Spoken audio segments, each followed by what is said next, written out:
किसान भाइयों नमस्कार। मैं विनोद कुमार सचान कृषि संस्कृति चैनल के माध्यम से एक बार फिर आपके सामने विषय है प्राकृतिक खेती का, जीवामृत का। और विषय ये इसके और जो पर्दे के अंदर विषय है अपनी मिट्टी की उर्वरता को सुधारने का। यानी कि जो प्राकृतिक खेती है या जो जीवामृत है उसका उद्देश्य क्या है, ऑब्जेक्ट क्या है। जैसे प्राकृतिक खेती का एक ही ऑब्जेक्ट मैं बताता हूँ कि हम अपनी सॉइल को कैसे फर्टाइल कर दें। और जब सॉइल को फर्टाइल करने की बात आती है तो ये समझना पड़ता है सॉइल की फर्टिलिटी होती क्या है। तो मित्र, सॉइल की फर्टिलिटी का पैरामीटर बता रहा हूँ आपको। सॉइल की 3 प्रॉपर्टीज होती हैं। पहली प्रॉपर्टीज होती है बायोलॉजिकल प्रॉपर्टीज। सॉइल की अगर बायोलॉजिकल प्रॉपर्टीज बहुत अच्छी हैं तो फिर जान लीजिएगा सॉइल की फिजिकल एंड केमिकल प्रॉपर्टीज अच्छी होंगी ही होंगी, मिट्टी की जांच कराने की ज़रूरत नहीं है। एनीवे, अगर हमारी सॉइल की बायोलॉजिकल प्रॉपर्टीज वीक हो जाती हैं तो फिर हमारी सॉइल की फिजिकल एंड केमिकल प्रॉपर्टीज भी वीक हो जाती हैं।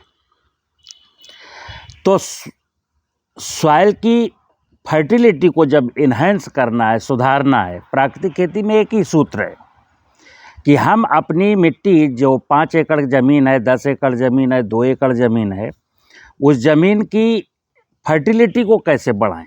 तो जब हम फर्टिलिटी को बढ़ाने की बात करते हैं तो देखिए मेरे सामने मैंने आपके सामने ये बायोमास रखा है।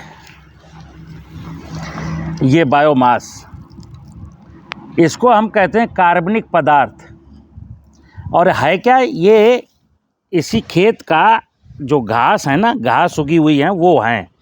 घास को काट लिया गया, फसल को काट लिया गया, यानी जो ज़मीन में उगा, चाहे बीट्स उगे या क्रॉप उगी, तो सब लोग जानते हैं एक जो कृषि संस्कृति का नियम है कि अनाज, फल, सब्जी इंसान खाएगा और जो फसलों के अवशेष हैं वो हमारे पशु खाएंगे।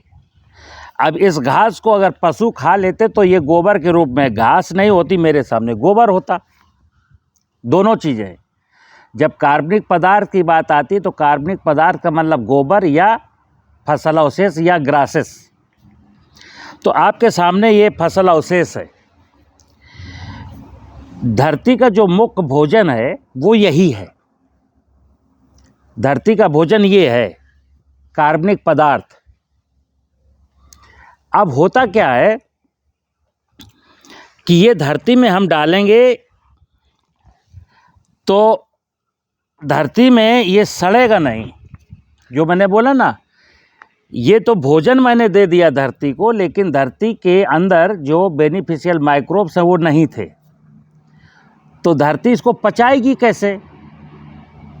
तो प्रश्न आया कि इसको पचना चाहिए। जैसे मैंने एक दिन बोला था कि आप अगर भोजन करें और आपके पेट में, स्टोमक में बेनिफिशियल माइक्रोब्स ना हो जो पाचन की क्रिया में सहायता करते हैं, तो आपका भोजन पचेगा नहीं, बेशक आपने खा लिया है। वोमिटिंग हो सकती है, पेट साफ नहीं होगा, कॉन्स्टिपेशन हो सकता है।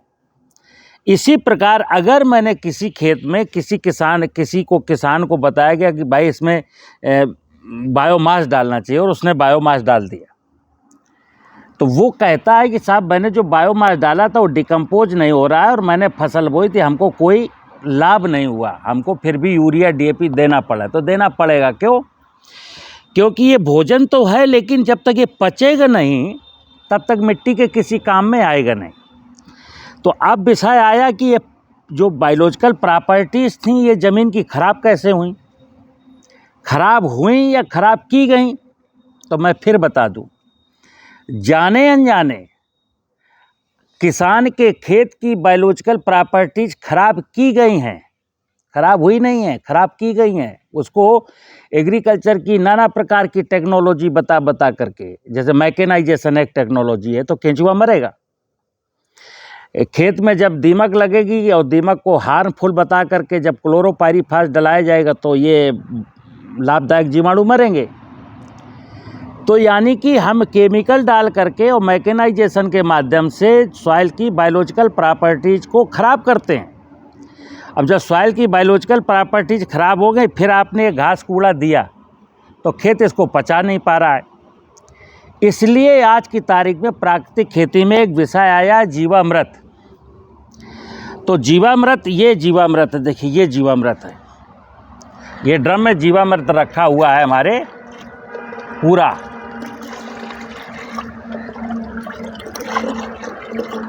ये जीवामृत मैंने कई बार बताया कि जंगल की मिट्टी ला करके उसके जीवाणुओं से बनाया गया जीवामृत है। अब ये जीवामृत में वो जीवाणु हैं जो सॉइल के नष्ट हो गए, सूक्ष्म जीवाणु। अब ये जीवामृत जब इसमें ऐसे ऐसे डाला जाएगा, ऐसे ये जीवामृत इसमें पड़ गया, यानी खेत में डाल दिया। खेत में बायोमास था, 1 एकड़ ज़मीन में 20 लीटर जीवामृत मैंने डाल दिया।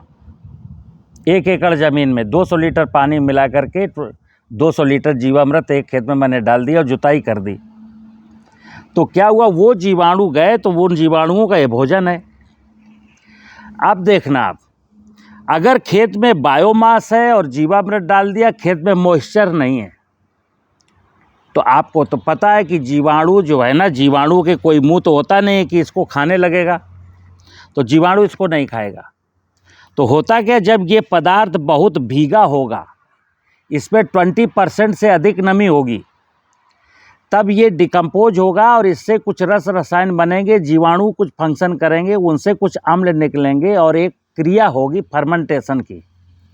फर्मेंटेशन होने के बाद जो इससे कुछ निकलेगा तरल रूप में, वो बैक्टीरिया पिएगा स्किन के माध्यम से और वो अपनी पॉपुलेशन को बढ़ाएगा।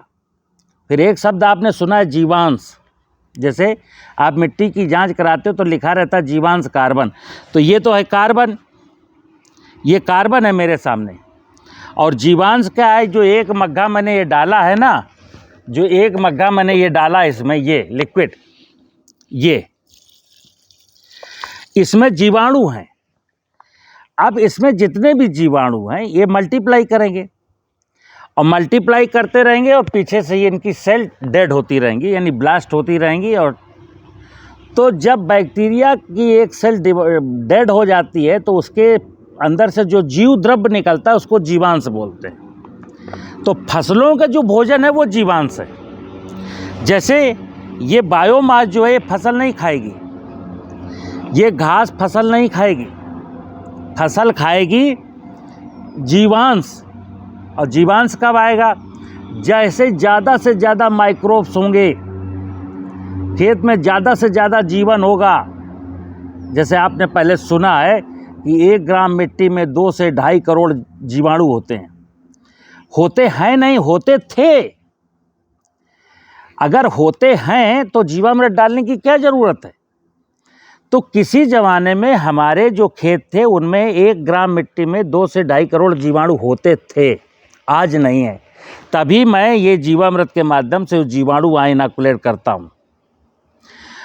तो मिट्टी की जब उर्वरता बढ़ानी है तो मैंने जैसे बोला 1 स्क्वायर मीटर, यानी कि 1 metre 1 metre 1 metre, 1 square metre की जो 6 इंच मिट्टी का वजन है वो 2 कुंटल है। 1 हेक्टेयर में 10,000 स्क्वायर मीटर होते हैं और 10,000 स्क्वायर मीटर की मिट्टी का जो वजन है 1 हेक्टेयर का, वो 20,000 कुंटल होता है। अब आपने मिट्टी की जांच कराई, आपकी मिट्टी की जांच में पाया गया कि आपके खेत में जीवांश कार्बन 0.3% है, यानी 1% होना चाहिए, है कितना, 0.3% है। अगर 1% जीवांश कार्बन होता तो उसका मतलब था 1 हेक्टेयर में, चूँकि 20,000 कुंटल मिट्टी है तो 200 कुंटल जीवांश कार्बन होना चाहिए, और है कितना, 0.3%, यानी 60 कुंटल है। अब हमें 140 कुंटल जीवांश कार्बन बढ़ाना है।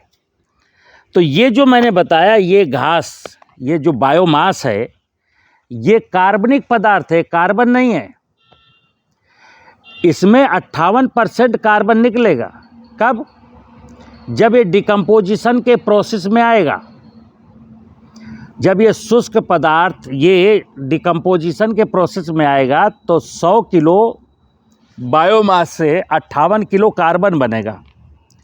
अब आपके खेत में 140 कुंटल कार्बन कम है, तो 140 कुंटल कार्बन को पूरा करने के लिए आप ये समझिए कि आपको करीब करीब 270 कुंटल या 260 कुंटल ये कार्बनिक पदार्थ डालना है 1 हेक्टेयर में। अब अचानक किसी देश के किसानों से कहा जाए कि आप सब लोग अगर जीवांश कार्बन बढ़ाना चाहते हो तो सब लोग 270 कुंटल कार्बनिक पदार्थ डालो, तो इतना संभव है नहीं। क्योंकि कार्बनिक पदार्थ का विषय जब भी आएगा तो पैदावार से आएगा कि आज की तारीख में जैसे देश में 300 मिलियन टन के लगभग खाद्यान्न पैदा होता है, तो 300 मिलियन टन अगर खाद्यान्न है तो 300 मिलियन टन ही कार्बनिक पदार्थ है, यानी फसलों का अवशेष है।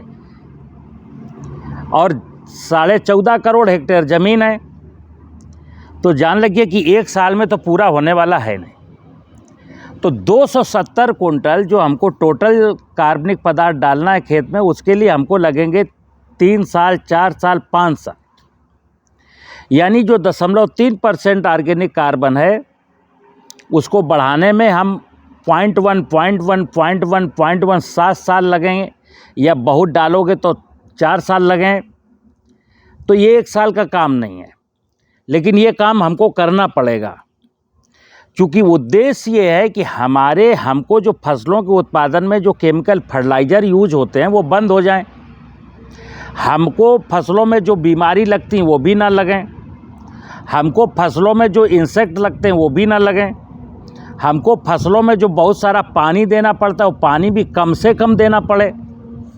तो देखिए आप, सॉइल में जैसे ही मैं 1% ह्यूमस बढ़ा देता हूँ, यानी 1% जीवांश कार्बन के आसपास जब मेरे खेत पे पहुँच जाएगा, तो ये कार्बन का नियम है, पानी को बहुत एब्जॉर्ब करता है, तो सॉइल में जो वाटर होल्डिंग कैपेसिटी है वो बढ़ती है। दूसरा, कार्बन की एक आदत है कि अपने वजन का 2 गुना पानी रोक लेता है वो। जैसे कोयला लकड़ी का ले लेंगे, 100 ग्राम लकड़ी का कोयला ले लो आप, उसको पानी में डुबो दो और 20 मिनट के बाद निकालोगे तो उसका वजन तौलोगे तो 300 ग्राम होगा और उससे पानी बाहर नहीं निकलेगा। कोयले की सामर्थ्य है। तो जब ज़मीन में कार्बन ज़्यादा होता है तो एटमॉस्फेयर की जो नमी है, एटमॉस्फेयर की जो ह्यूमिडिटी है वो प्रेसिपिटेट हो जाती है। ओस्मोसिस प्रोसेस आपने सुना होगा, प्रेसिपिटेशन सुना होगा। तो एटमॉस्फेयर में जो ह्यूमिडिटी होती है वो सॉइल में प्रेसिपिटेट होती है और वहीं से फसल अपना जड़ से भोजन लेती है, मतलब पानी पीती है। पत्तियों के माध्यम से पानी उड़ता है, पत्तियों के माध्यम से पानी उड़ता है, अगेन एटमॉस्फेयर का पानी फिर वहाँ चला जाता है। जंगल में यही होता है। तो एक तो पानी की ज़रूरत कम हो जाती है। अब चूंकि CN रेशियो आपने सुना है कि अगर 200 कुंटल कार्बन है तो 1 साल में 20 कुंटल न्यूट्रिशन, फसलों का पोषण 20 कुंटल निकलने वाला है। अभी आप खरीफ में अगर 1 हेक्टेयर में धान बोते हो तो 1 हेक्टेयर में आप 2.5 बोरी DAP, 5 बोरी यूरिया डालते हो। फिर उसी में आप रबी में गेहूं बोते हो तो 2.5 बोरी DAP, 5 बोरी यूरिया डालते हो। यानी कि आप 5 कुंटल तो आप 2.5 कुंटल तो आप DAP देते हो और 5 कुंटल आप यूरिया देते हो, 7.5 कुंटल। तब आपकी फसल की पैदावार 30-40 कुंटल प्रति हेक्टेयर निकलती है।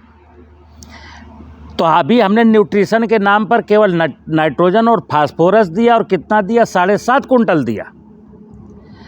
और जब खेत में हमारे 200 कुंटल कार्बन है तो ये जो माइक्रोब्स हैं 200 कुंटल में 20 कुंटल कार्बनिक पदार्थ में से 20 कुंटल न्यूट्रिशन, यानी कि nitrogen, phosphorus, potash, zinc, molybdenum, manganese, copper, सब कुछ जो फसलों को 16, 17, 18 पोषक तत्वों की ज़रूरत है, सब कुछ ये प्रोवाइड कराएंगे। तो हमारे फर्टिलाइज़र नहीं देने पड़ेंगे हमको, और फसल जो 30-40 कुंटल प्रति हेक्टेयर की पैदावार है वो 50-60 कुंटल प्रति हेक्टेयर पैदावार मिलने लगेगी। अब चूंकि जब पानी ज़्यादा है तो जो 5-6 पानी लगाते हैं वो पानी भी कम लगेंगे, चूँकि water holding capacity, precipitation, atmosphere की नमी, ज़मीन में जाने की गति बढ़ जाएगी।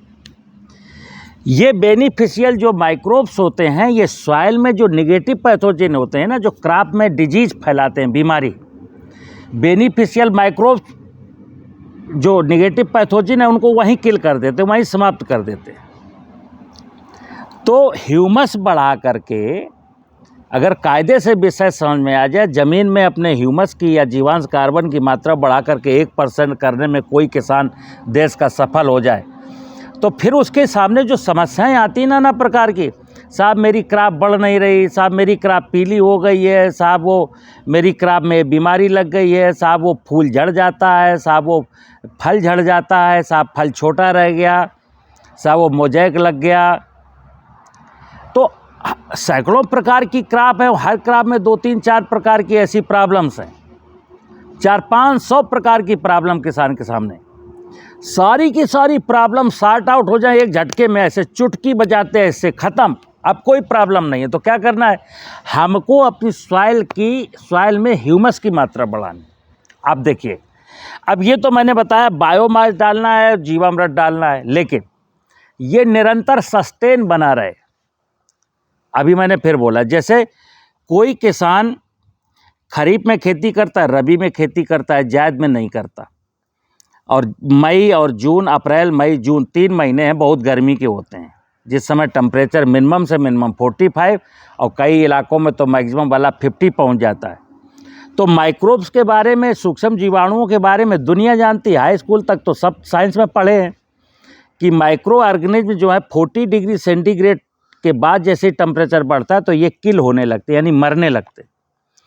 तो जब गर्मी के अप्रैल मई जून के महीने में हमारा रूम टेम्परेचर 45 है, तो सॉइल का टेम्परेचर उस समय 60 से अबव होता है, यानी सॉइल का टेम्परेचर 60 डिग्री सेंटीग्रेड से अधिक है। ऐसे में माइक्रोब्स कहाँ रहेगा। तो हमने तो कहा कि ये बायोमास डाल दीजिए, ये डाल दीजिए, सब काम हो जाएगा, लेकिन नहीं होगा, क्योंकि अप्रैल मई जून में जीवाणु मर जाएंगे। अब खरीफ में फिर आपको डालने पड़ेंगे। इसलिए मैं कहता हूँ, खेत की मेड़ों पर चारों तरफ अच्छे से छायादार पेड़, मतलब 1 एकड़ ज़मीन में कम से कम 7-8 पेड़ हों छाया वाले। बेशक अब यहाँ किसान कहता है कि साहब पेड़ के नीचे फसल नहीं होती, पेड़ अपने आप में फसल है। आपने जामुन का पेड़ लगाया, नीम का पेड़ लगाया, शीशम का पेड़ लगाया, पाकड़ का पेड़ लगाया, चूँकि मैंने बोला बायोडाइवर्सिटी, आपको ऑक्सीजन भी चाहिए, ऑक्सीजन इन्हीं पेड़ों से मिलेगी। गर्मी के सीजन में आप कल्पना करना ज़रा कि ऑक्सीजन तो ये घास भी पैदा कर रही है, तो खरीफ में, रबी में तो वनस्पतियाँ खूब हैं, ऑक्सीजन निकल रही है, कार्बन डाइऑक्साइड सोख रही हैं। लेकिन अप्रैल मई जून में कई क्षेत्रों में जहाँ कोई वनस्पतियाँ भी नहीं होती, कोई क्रॉप भी नहीं होती, उस समय ऑक्सीजन की शॉर्टेज हो जाती है। तो हमारे खेत में अगर 1 एकड़ ज़मीन में 6-7 पेड़ छायादार लगे हैं, तो मैं मानता हूँ कि 1 एकड़ ज़मीन का जो क्षेत्रफल है वो 4000 स्क्वायर मीटर है, और 4000 स्क्वायर मीटर में मान लेता हूँ कि 500 स्क्वायर मीटर में क्रॉप नहीं होती है, मतलब 500 स्क्वायर मीटर का लगभग एरिया ऐसा जिसके नीचे फसल आपकी अच्छी पैदा नहीं होती है। लेकिन वो जो 6 पेड़ खड़े हैं वो आनंद कितना देते हैं, वो कितनी चीज़ें देखते हैं।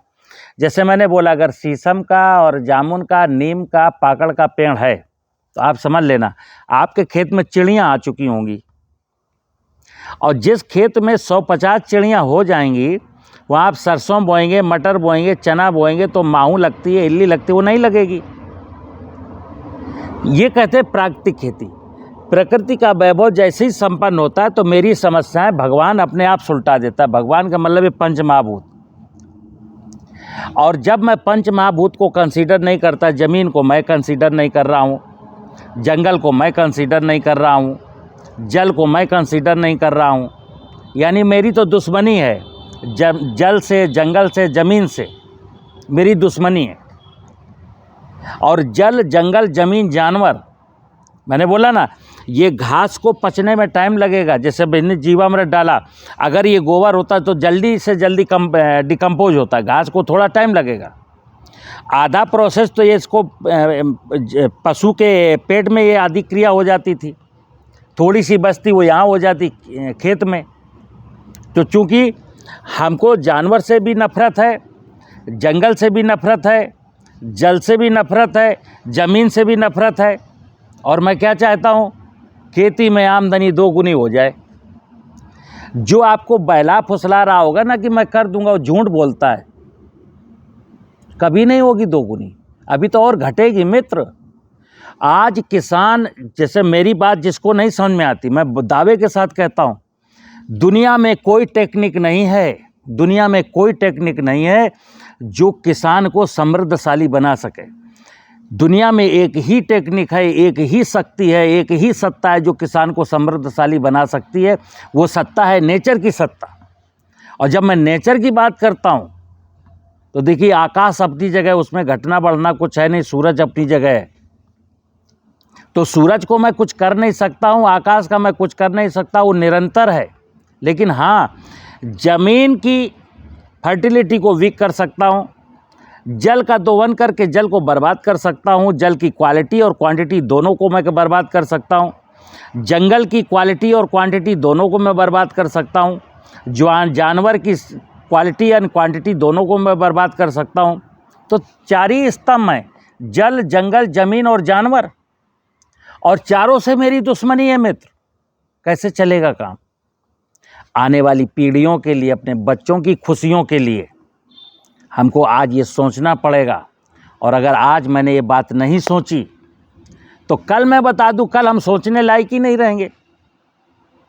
जैसे मैं आंख बंद करके कई बार सोचता हूं कि 20 साल बाद क्या होगा, तो मुझे साफ साफ दिखता है कि 20 साल के बाद यहाँ सब लोग ज़िंदगी की भीख मांगेंगे, जीवन की भीख मांगेंगे कि 4 दिन जीवन और मिल जाए। क्यों? यहाँ बचेगा क्या? जो जिस भगवान ने, जिस प्रकृति रूपी माँ ने आपका शरीर की रचना की, पंच महाभूत से आपके शरीर की रचना हुई, पंच महाभूत से हमें प्रतिदिन जो है एनर्जी मिलती है, मरने के बाद इसी पंच महाभूत में मिलना है। तो पंचभूत मेरा भगवान है, मेरा आत्मा, परमात्मा, जो कुछ कह लो, और मुझे उसी से नफरत है। जिस भगवान ने मुझे बनाया, मुझे उन्हीं से नफरत है। और मुझे भौतिक संसाधनों से बड़ी मोहब्बत है। मित्र ध्यान रखिएगा, प्राकृतिक संसाधन ही आपके जीवन में खुशियां ला सकते हैं, और भौतिक संसाधन केवल दुखों की खान है। मैं भौतिक संसाधनों का विरोधी नहीं हूँ, ना भौतिकवाद का विरोधी हूँ, लेकिन भौतिकवाद के चक्कर में प्रकृतिवाद को भूल जाओगे तो फिर मैं बता दूं, फिर आपके चेहरे पर मुस्कान लाने वाला कोई नहीं है। इसलिए मेरी जो बात है, मैं देखिए, मैं कोई चीज़ बेचता नहीं हूँ। मैं तो किसान से एक ही चीज़ कहता हूँ कि आपको 1 रुपए की वस्तु नहीं खरीदनी है, 1 रुपए की भी। आपके खेत में, गांव में, घर में जो संसाधन है, उन्हीं को संजो करके सब कुछ कर लेना है। हमें बाजार नहीं जाना, क्योंकि ध्यान रखना, 14.5 करोड़ हेक्टेयर ज़मीन की भूख को बाजार नहीं मिटा सकती, क्योंकि ज़मीन तो दुनिया भर की भूख मिटाती है।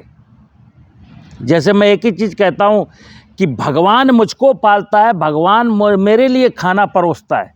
और जब मैं कई बार झूठे मुट्ठा कहता हूँ ना, मैं भगवान को भोग लगा रहा हूँ, तुम्हारी हैसियत है भगवान को भोग लगाने की? भगवान को भोग लगाने का मतलब जानते हो क्या होता है? लेकिन नहीं साहब, आजकल सब लोग भगवान को भोग लगा रहे हैं। कौन सा भोग लगा रहे हैं भगवान को? यूरिया का, इंसेक्टिसाइड का। मतलब उसके नीचे से पानी निकाल लोगे और 2 लीटर इंसेक्टिसाइड डाल दोगे, कहो भगवान तेरा भोग है? ये बायोमास जला दूंगा और एक 50 किलो यूरिया डाल दूंगा, भगवान तेरा भोग है? मित्र, ये सब बकवास जो है ना, हमें बहुत बारीकी से समझनी पड़ेगी। कृषि दर्शन शास्त्र का विषय, कृषि आध्यात्म का विषय, कृषि संस्कृति है, कृषि संस्कार है। इसको हल्के में मत लगना। कृषि कोई धंधा नहीं है। करोड़पति बनने के लिए आप स्मैक बेचिए, चरस बेचिए, गांजा बेचिए, लोगों की किडनी निकालिए। करोड़पति तो यहीं से बन सकते हो। हमारी संस्कृति में करोड़पति बनने का कोई ख्वाब ही नहीं है।